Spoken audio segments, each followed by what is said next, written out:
Hear me, O God, in my prayer. Preserve my life from fear of the enemy.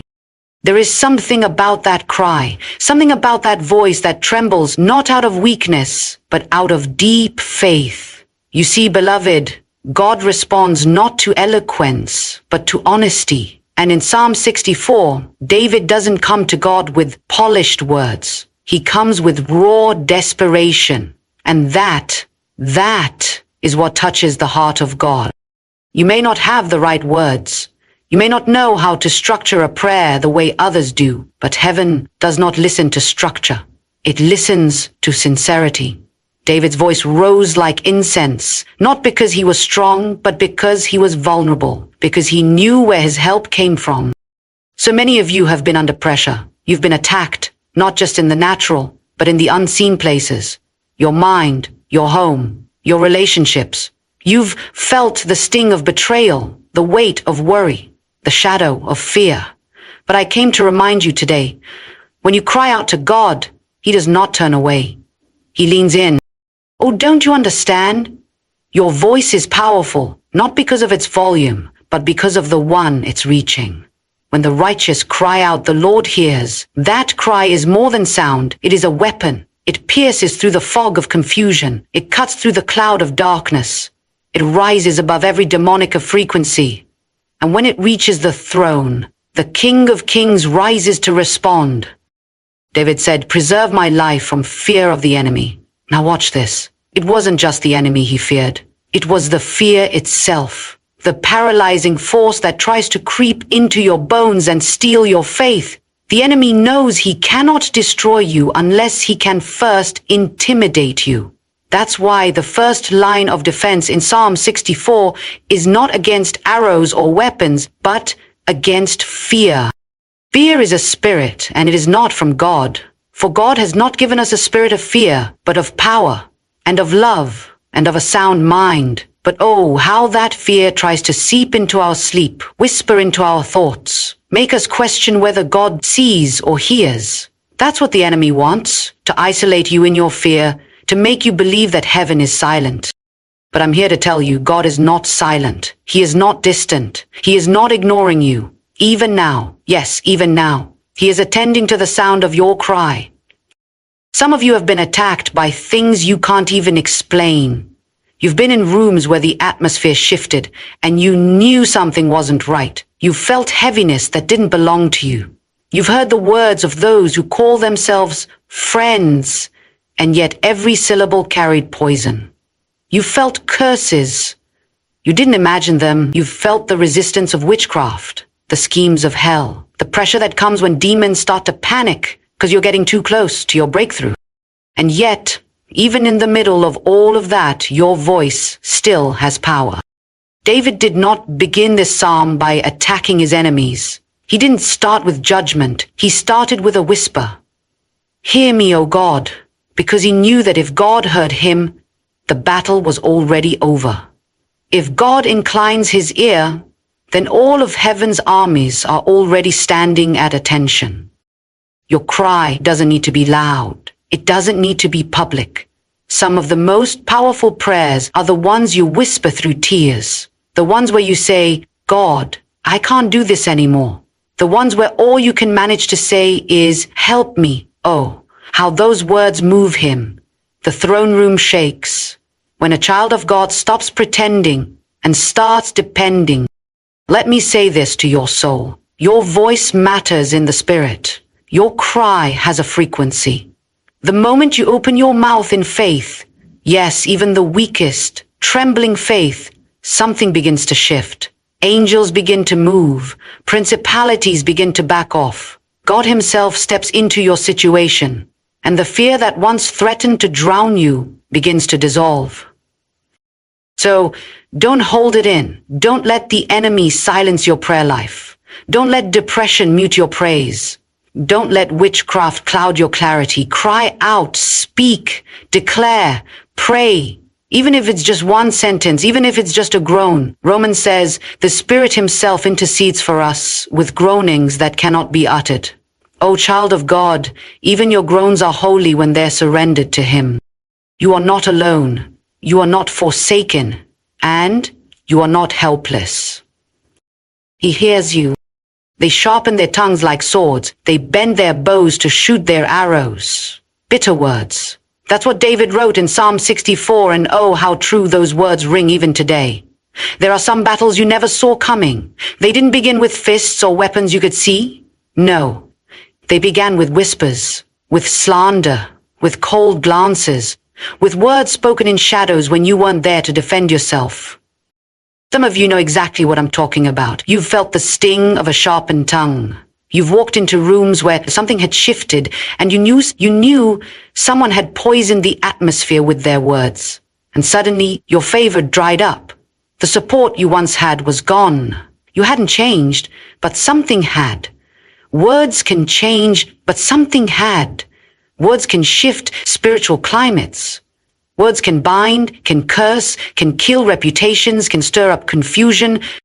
But I came to remind you today, nothing is hidden from God. Nothing. There are people working in secret right now, planning, plotting, smiling to your face but setting snares behind your back. They dress up their jealousy as concern. They mask their curses as jokes. They're careful, calculated, but listen to me. They are not invisible to heaven. The eyes of the Lord run to and fro across the earth, and he sees it all. He sees the text messages. He hears the phone calls. He watches the manipulation. You may feel like no one sees what they're doing, but God does. And God is not mocked. You see, Psalm 64 says they shoot in secret at the perfect. They ambush those who are innocent. They launch attacks when your guard is down. And some of you have been asking, why am I under such pressure? Why is this happening to me? And the answer is because the light on your life is exposing their darkness. The purity in your heart is a threat to those who live in deceit. Your faith, your calling, your anointing, it irritates the demons they never dealt with. And so they speak. They form alliances in secret. They try to discredit you. They try to discourage you. And they do it all behind the curtain. But here's the truth. Every curtain is transparent to God. There is no darkness thick enough to hide from his sight. He sees everything, and not only does he see, he reveals, he exposes. I've lived long enough to know this. When God begins to lift the veil, no lie can survive. When he begins to expose the hidden things, the schemes of hell unravel. The very thing they meant to destroy you will become the stage for your vindication. Because God has a way of turning the arrows back on the archer. They sharpen their tongues like swords, yes, but they forget that God is a warrior. He doesn't sit back while his children are targeted. He doesn't ignore injustice. He steps in, he defends, and he does it in a way that leaves no doubt. You won't even have to fight. God will do it for you. Some of you have tried to confront it. You've tried to explain yourself, tried to set the record straight. But I feel led to tell you today, you don't have to chase lies when the truth walks with you. Let them talk. Let them plot. Let them sharpen their tongues. The sound they are hearing behind them is not you. It's God drawing his bow. He will shoot his arrows suddenly. He will wound them suddenly, but they won't even see it coming. Just as they attacked in secret, their downfall will be in plain sight. You don't have to fear their weapons. You don't have to fear their gossip or their curses. God has already gone ahead of you. He knows what they're planning before they even think it. And every time they speak against you, they dig their own pit a little deeper. Do you understand what I'm saying? You are protected by a holy covering. The Lord is your shield. He is your rear guard. And when they plot in the dark, God shines his light. When they try to trip you, he steadies your feet. When they write your name on a curse, he rewrites it in glory. Oh, the devil hates exposure. That's why witchcraft always works in secret. Because it dies in the light. Curses lose their power when the name of Jesus is lifted up. Schemes collapse when God steps onto the scene. So don't worry about what they're saying behind your back. Keep your eyes on Jesus. Keep your mouth filled with praise, because while they're sharpening their tongues, God is preparing your table. While they're gathering in corners, heaven is opening over your life. He sees, he knows, he exposes, and he defends. But God shall shoot at them with an arrow. Suddenly shall they be wounded. Oh, how my spirit rejoices when I read those words, because it means that no matter how fierce the attack, no matter how dark the night, no matter how surrounded you feel by enemies, God does not sit still. He sees, he moves, he responds, and when he acts suddenly. You see, we serve a God who is not afraid of battle. He's not intimidated by evil. He doesn't shrink back when witchcraft rises or when curses are spoken. He's not nervous when enemies gather. Oh no. He is a man of war. He rides the heavens. He commands angels with fire in their wings. He speaks and the earth trembles. And when he lifts his bow, no force in hell can withstand the power of his strike. The enemies may come in with arrogance, with plots and plans and alliances forged in darkness. They come thinking they're hidden. They believe they're safe because their attacks are quiet, invisible, disguised in smiles, and cloaked in fake kindness. But the moment God draws his arrow, every scheme collapses, every lie falls, every demon scatters. Suddenly, they are wounded. Don't you understand? This is the God who fights for you. You are not alone in the warfare. You are not left exposed. There are angels encamped around you right now. And not just passive angels watching from a distance, warrior angels. Angels assigned to your life, sent to keep you from falling, to war in the spirit over your destiny.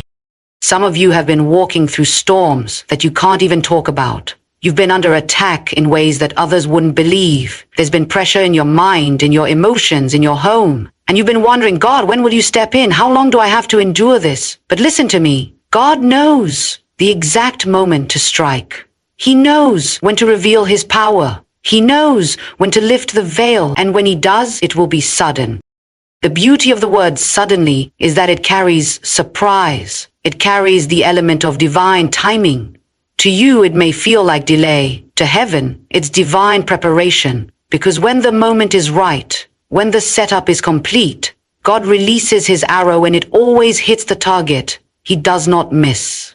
He does not hesitate. And when his justice falls, it cannot be reversed. And I want you to feel the weight of that today. Because some of you have tried to fight battles that don't belong to you. You've tried to explain yourself. You've tried to prove your innocence. You've tried to fix what people try to break. But this battle belongs to the Lord. And he doesn't just defend you. He avenges you. There is a point in every spiritual battle where God steps in and says, enough. And I believe for some of you, that moment is near. You've endured the whisper campaigns. You've endured the silent warfare, the subtle manipulation, the curses, the looks, the false accusations. But oh, child of God, the Lord your God has heard every word. He's seen every hidden dagger. And now he is preparing to release an arrow with your enemy's name on it. You don't have to seek revenge. You don't have to wish ill on anyone. You don't have to return evil for evil. Just rest in the truth that your God defends the righteous. He shields those who walk with integrity. And when the time comes, he shoots his arrow. And when he shoots, the proud are brought low.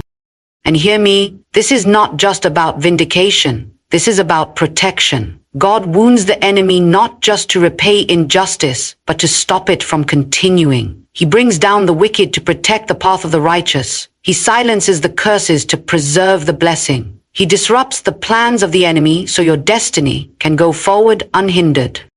This is what Psalm 64 reminds us. You are not just a survivor of spiritual attack. You are covered. You are guarded. You are surrounded by the presence of Almighty God. Witchcraft cannot touch you when heaven surrounds you. Curses break when the blood of Jesus is over your life. And the arrows of the enemy cannot prosper when the God of heaven draws his own bow in response. Let them gather. Let them whisper. Let them sharpen their words and lay their traps. It doesn't matter. Because while they plot in darkness, God prepares a counterstrike. And when he moves, there will be no confusion about who is in control. Suddenly shall they be wounded. The attack. And just as swiftly as the enemy launches his attack, the Lord turns the tide. Suddenly they are wounded. Suddenly their plans collapse. Suddenly the trap they set for you ensnares them instead. Because our God is not passive. He is not silent. He does not ignore the affliction of his people. He rises, he stands up, and when he does, those who thought they were hidden are exposed in the full light of his justice. Psalm 64 tells us that those who conspire in secret will stumble over their own words, that the very speech they used to wound others will become the weapon that wounds them. This is not just a poetic expression. This is a spiritual law. Because you cannot curse what God has blessed. You cannot rise against God's anointed and expect to walk away untouched. When the enemy sets a trap with his mouth, he forgets that God hears every whisper and weighs every moan. The same mouth he used to speak destruction will testify against him in the courts of heaven. There is a divine reversal that takes place when God steps in. Everything the enemy planned begins to unravel. The confusion they stirred up starts to suffocate them. The lies they told become the chains that bind them. The words they sent out like arrows return to them like boomerangs. You don't have to do anything but stand still, stand in purity, stand in praise, stand in trust, and God will vindicate you. Some of you have experienced the sting of betrayal. You've had people you loved speak against you, people you supported, people you prayed for who turned their hearts and mouths against you, and it broke you. It confused you. You asked God, how could they do this? And maybe you've wondered if your prayers even matter. Let me tell you something. Your tears are never wasted. Your prayers don't evaporate into silence. Heaven records every cry, and heaven responds. You may not see it yet, but the shift has already begun. God is exposing what was hidden. He is revealing the truth. He is lifting the fog of confusion and replacing it with clarity. You don't need to fight to be heard. God will make your righteousness shine like the dawn. The very people who were deceived by lies will one day say, I see now. I understand. Because God knows how to reveal character in ways no explanation ever could. You see, when God releases his judgment, it is not just a blow to your enemies. It is a warning to everyone watching. It causes men to fear. It silences mocking voices. It awakens reverence. People who once doubted you will start to tremble at the God who defends you, not because of anything you did, but because of what he did. When he moves, it's unmistakable. His vindication is loud. His justice is public. This passage, because it's not just about the fall of the wicked, it's about the glory of God being revealed through it. It says all men will fear and declare the work of God, that they will wisely consider what he has done. So your pain is not in vain. Your warfare is not pointless. Even your silence in the face of accusation has a purpose, because it sets the stage for God to speak on your behalf. There's coming a moment when the people who questioned you will begin to question themselves. When the voices that mocked you will go quiet. When the plans that were formed against you will serve as proof of God's hand on your life. That's how thorough God is. He doesn't just stop the attack, he uses it. He turns it into a testimony. He takes what was meant to destroy you and uses it to display you, to display his power, his covering, his righteousness, his love. So don't you grow weary. Don't you let the voices of your enemies become louder than the promises of God. Keep your spirit clean. Keep your hands lifted. Keep your heart aligned with heaven. Because while the enemy plots in secret, your Father is preparing a public redemption. While they mock in darkness, your God is lighting the way to your next level. And when he finishes what he started, there will be no question, God did this. Suddenly, they are wounded, and all who see it shall declare, this is the work of the Lord. The enemies have spoken their words, they have aimed their arrows, and they have set their traps. But I want you to hear this, because it's something we must hold on to with everything we've got. The plan of the wicked will not stand. The strategies they devised in darkness will be exposed, and the weapons they formed against you will not prosper. Their schemes will fall apart, and in the end they will be the ones who are caught in the net they wove for you. In Psalm 64, we read that the enemies shall be made to stumble. There is a truth here we cannot overlook. When the Lord defends his people, the enemy's plans are bound to fail. They may have started with confidence. They may have thought they had the upper hand. But when God arises, their entire foundation crumbles. They stumble over their own plans. Their arrows miss their mark. The very traps they set to harm you will end up capturing them. What a wonderful promise that is. It's not just about being delivered from harm. It's about the fact that God will not only save you, but will also turn the enemy's plans back on them. You don't have to do it. You don't have to try and make things right. You don't have to worry about getting even or seeking revenge. God is more than able to deliver you, and He's more than able to deal with those who have come against you. When the enemy attacks, he's not just coming after you, he's coming after your calling. He's coming after your purpose. He's coming after your future. And his ultimate goal is to stop you from fulfilling the very thing God has called you to do. But let me remind you of something crucial. When God is the one who's defending you, nothing can stop your purpose. No weapon formed against you will succeed. No plot will prosper. Because your calling is secure in Him, and the one who has called you is faithful to complete the work He has started. So many times we get caught up in the emotional side of the battle. We get overwhelmed by the pain of the attack, by the sting of the betrayal, by the weight of the struggle. And while those feelings are real, we can't let them control us. We have to remind ourselves that we don't fight this battle in our own strength. This is not a battle of flesh and blood. It's a spiritual one. And in the realm of the Spirit, God is always the victor. I know that some of you have been fighting these battles for what feels like an eternity. It's exhausting, it's frustrating, and you've had moments where you wondered if it was ever going to end. But I want to encourage you today. This is not your fight to win. This is God's battle. He is the one who will defend you. He is the one who will bring the victory. And in His perfect timing, your enemies will be scattered. In His perfect timing, you will be restored. In His perfect timing, you will rise again.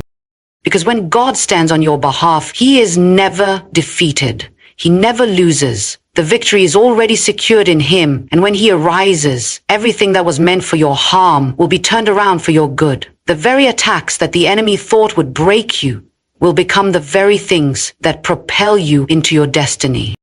I know it can be hard to see it now. You may feel like the battle is too much, the weight too heavy, the opposition too strong, but let me assure you, God sees everything. He sees your tears. He knows the pressure you're under. He is not blind to your struggle, and He is not indifferent to your pain. He is with you, fighting for you, and the moment will come when He will bring about a complete turnaround. I can feel in my spirit that some of you are right on the edge of that breakthrough. You've been standing firm, holding on to God's promises, trusting in His word, and the moment is coming when He will lift you up. That's why the enemy has fought so hard against you. That's why the attacks have come with such intensity. He knows what's ahead for you. He knows the purpose and the power that lies within you, and He knows that if He can stop you now, He can prevent the harvest that is coming. But let me tell you, the devil can't stop what God has already ordained. You may feel like you're surrounded, but remember, God is surrounding you. You may feel like you're being overwhelmed, but His Spirit is more than enough to carry you through. You may feel like you're standing in the middle of a battlefield, but trust that the battle belongs to the Lord. And when He fights, His victory is absolute. The enemy will stumble. He will fall into the very traps He set for you. His arrows will turn back and His plans will be exposed. And in that moment, all who see it will acknowledge the work of the Lord. They will know that it was God who delivered you, God who vindicated you, God who made a way where there seemed to be no way. Hold fast, beloved. Your deliverance is coming. The enemy will fall and you will stand victorious.